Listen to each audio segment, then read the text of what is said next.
امروز جمعه 14 آگوست است و در این صبح بر وقت با همه شما بینندگان عزیز درود میفرستم از دفتر مرکزی رادیو آزادی در پراگ. ساعت به وقت اینجا 7 و روز سعید رو برای شما تهنیت میگم عزیزان. سعادتمند و خانه آباد و مهمتر از همه صحت و سلامت باشید. اکنون رو میارم به خبرها. دیروز در آرامگاه منطقه لوچوبی دوشنبه شاعر معروف تاجیکستان گلنظر کلدی به خاک سپرده شد. پرزیدنت تاجیکستان اومید به درگذشت این شاعر معروف به اهل خانواده‌اش اظهار تسلیت نموده است. از بس که گلنظر کلدی با گمان گرفتاری کرونا ویروس در بیمارستان بستری بود، مراسم دفن شاعر با حضور کم مردم و زیر تدابیر شدید بهداری جریان گرفت. زندگی را هیچ فهمیدی که فرصت تا کجاست؟ چون شرر اندر نگاه در سری راهی فناست.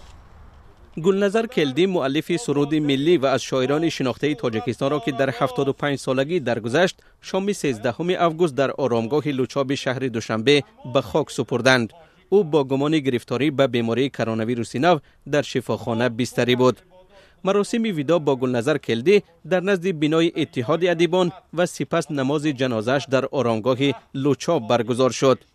خدمات مطبوعات پرزیدنت تاجیکستان هم گفت که رئیس جمهور درگذشت شاعر را در پیام به اهل خانواده و نزدیکان و پیوندان تسلیت گفته است.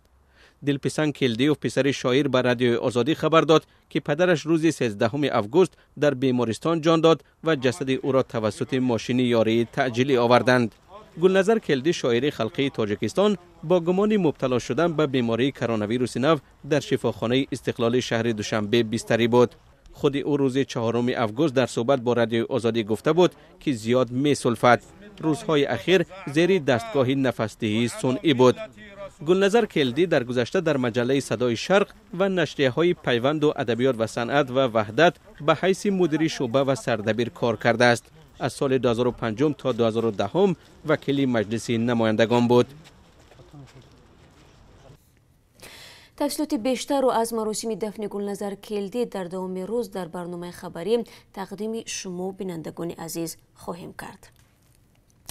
الکسی اوورچوک معاون رئیس حکومت روسیه که با سفر کوری در تاجیکستان قرار دارد در ملاقات با پرزیدنت امامعلی رحمان و ضمن جلسه رئیسان کمیسیون بین حکومتی دو کشور در مسائل مهاجرت و اقتصاد و انرژتیک صحبت کرده است. این مقامدار روس دیروز ضمن نشست خبری در دوشنبه گفت که حکومت روسیه تمدید پتنت را بررسی خواهد کرد. اوورچوک میگوید این موضوع تحت توجه حکومت روسیه است. به قول او احتمالاً مهلت لغو پتنت برای مهاجران پس از 15 سپتامبر باز دراز کرده می شود. بنابر پاندمی کرونا ویروس مهلت اول لغو پتنت تا 15 ایون مقرر شده بود ولی بعداً تا 15 سپتامبر تمدید یافت. طبق سبوکه پیش بینی شده مهاجرانی که صاحب کار نیستند به گرفتن پتنت نیاز ندارند. آنهایی که وقتی مهلت پتنتشان به پایان می رسد به گذشتن از مرز روسیه می توانند آن را دراز کنند. معاون رئیس حکومت روسیه همچنین افزود آنها تلاش دارند با پیش آمدن امکان پروازهای دویمی را با تاجیکستان برقرار نمایند. پروازها میان روسیه و تاجیکستان از ماه مارس به این طرف قطع شدند. چون از پروازها گفتیم، وزارت کارهای خارجه تاجیکستان خبر می‌دهد که روز گذشته 60 نفر از شهروندان کشور به وطن آورده شدند. بازگردانیدن این افراد درمانده از مشهد به دوشنبه توسط پرواز چارتری شرکت هواپیمایی واریش امکان پذیر شده است. در این بین خبرگزاری آسیا پلوس از قبل سفارت ایران در تاجیکستان میگوید قرار بود توسط این هواپیما کمک بشردوستانه ایران به تاجیکستان رسانیده شود، ولی بنابر مشکلات فنی پرواز هواپیما انتقال یاری به تأخیر گذاشته شد. بعد متوقف شدن پروازهای بین‌المللی، تاجیکستان از 25 ایون طریق پروازهای چارتری به بازگردانیدن شهروندان درمانده‌اش در خارج کشور آغاز نمود. گروهی از مسافران از نرخ گران بلیط‌ها شکایت می‌کنند و میگویند به جیب آنها موافق نیست. برای مثال نرخ بلیط به پروازهای چارتری مسکو دوشنبه از 300 تا $500 را تشکیل می‌دهد. президенти тоҷикистон бо ишора ба қонуншиканӣ ва ба коррупсия даст задани бархе аз кормандони додситонӣ ва додгоҳҳо аз раиси додгоҳи олӣ ва додситони кул талаб кардааст ки бо гузарондани санҷишҳои тахассусӣ ин ниҳодҳоро аз афроди тасодуфӣ тоза намоянд. Худатон дар ҷомеа намунаи ибрат бошед ва барои таъмини волояти қонуну тартибот кӯшиш ба харҷ бидиҳед, гуфтааст оқои Раҳмон. Рӯзи 13 август дар мулоқот бо афроде ки дар ниҳодҳо ва муассисаҳои соҳаи маориф ва илм мақоми нав гирифтанд. Ба итлои дафтари матбуоти раисати ҷумҳурии Тоҷикистон бо фармонҳои президент раисони додгоҳи вилояти мухтори Кӯҳистони Бадахшон, шаҳри Норак ва ноҳияи Муъминобод шаҳрҳои бохтар ва ваҳдат нав шуданд. Манба мегӯяд дар мувофиқа бо президент додситонҳои ноҳияи Қушониён, Хуросон, шаҳри Туз, Спитамен, Тоҷикобод, шаҳри Исфара ва гарнизони ҳарбии Рашт низ таъин гардиданд. ҷойвазкунии кадрҳо дар низоми додгоҳӣ ва додситонии Тоҷикистон дар ҳоле сурат гирифт ки охири соли гузашта президент Раҳмон аз боздошту зиндонӣ шудани 25 додраси додгоҳҳои кишвар бо ҷиноятҳои коррупсионӣ нигаронӣ карда буд. баъди бархурди хунини Озарбойҷону Арманистон дар марзи миёни ду кишвар, Озарбойҷон дар ташвиш аст ки Русия ба Арманистон муҳимоти низомӣ мефиристад.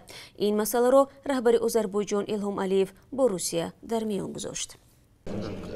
президенти Озарбойҷон Илҳом Алиев аз он нигарон будааст ки як ҳафта баъд аз бархурдҳои низомии моҳи июл дар марзи миёни Озарбойҷону Арманистон, Русия ба Арманистон муҳимоти низомӣ ирсол намудааст.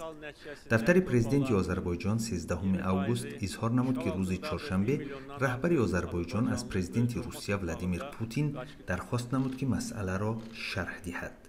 Боку исрор меварзад ки баъди оғози бархурдҳо Русия беш аз 400 тонна муҳиммоти низомиро тавассути ҳарими ҳавоии Қазоқистон, Туркманистон ва Эрон ба Арманистон тақдим кардааст.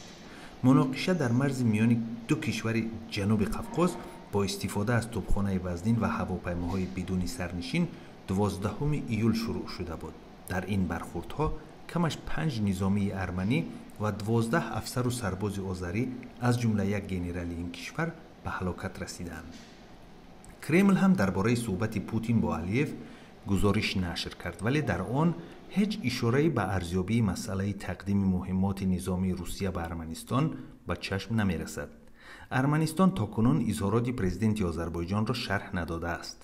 дар арафаи бархурдҳои моҳи гузашта гурӯҳи Мински Созмони амният ва ҳамкории Аврупо ки дар он раҳбарии муштаракро Русия, Иёлоти Муттаҳидаи Амрико ва Фаронса бар дӯш доранд, аз Арманистону Озарбойҷон даъват кард ки барои хатми низои тӯлонӣ бо иштироки ҷудоихоҳони арманитабор дар минтақаи Қарабоғи кӯҳии Озарбойҷон ду тараф сари мизи музокирот нишинанд. Арманистон узви созмони паймони амнияти дастаҷамъии зери раҳбарии Москав буда, аз Русия бо нархи арзон силоҳу муҳиммот ба даст меорад. тахмин мешавад ки Озарбойҷон аз соли 2011 ба ин тараф аз Русия ба маблағи наздики $4 миллиард аслиҳа харидааст. бинандагони азиз, навиди бомдодиро идома медиҳам. вазорати адлияи Иёлоти Муттаҳидаи Амрико миллионҳо долларро дар шакли биткоин ва дигар намуди пули кибернетикӣ мусодира кардааст.